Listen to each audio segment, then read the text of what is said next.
मुंबई आणि उपनगरात पावसाची उसंत, ढगाळ वातावरण मात्र कायम। मुंबईत मध्य, पश्चिम आणि हार्बर मार्गावरील लोकल वाहतूक सुरळीत झाली आहे।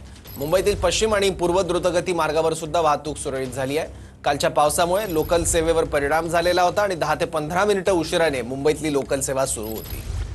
आणि आता पावसाने काहीशी उसंत घेतलेली आहे मुंबईत, त्यामुळे लोकल वाहतूक सुद्धा आता पूर्वपदावर येताना दिसते, तर रस्ते वाहतूक सुद्धा आता सुरळीत झाली आहे। मुंबईतल्या मध्य, पश्चिम आणि हार्बर मार्गावर लोकल सेवा सुरळीत झाली आहे आणि कालच्या पावसाचा मुंबईतल्या रस्ते वाहतुकीवर सुद्धा परिणाम झालेला होता। अंधेरी सबवेमध्ये पाणी साचलेलं होतं, त्यामुळे तो सबवे बंद करण्यात आला। आता हळूहळू पाणी ओसरायला सुरुवात झालेली आहे आणि मुंबईतली रस्ते वाहतूक आता सुरळीत होण्याच्या मार्गावर आहे।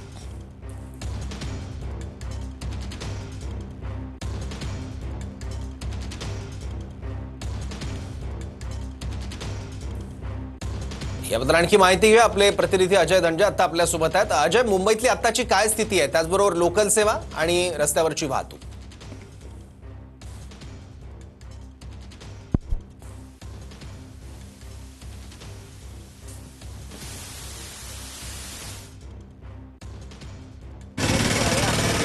हे नको उडता।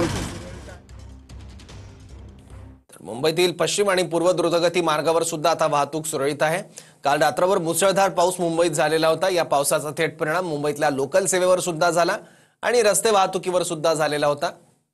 लोकल 10 ते 15 मिनिटं उशिराने धावत होत्या। आता लोकल सेवा देखील पूर्वपदावर आलेली आहे। काहीशी उसंत मुंबईत आज पावसाने घेतलेली आहे आणि मुंबईतली रस्ते वाहतूक सुद्धा सुरळीत झाली आहे।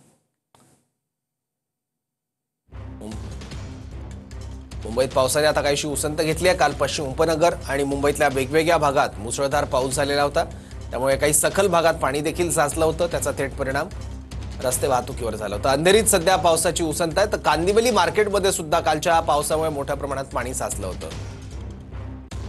अंधेरीत सुद्धा काल मुसळधार पाऊस झाला। विजांच्या कडकडाटासह मुसळधार पाऊस मुंबई शहरात बघायला मिळाला।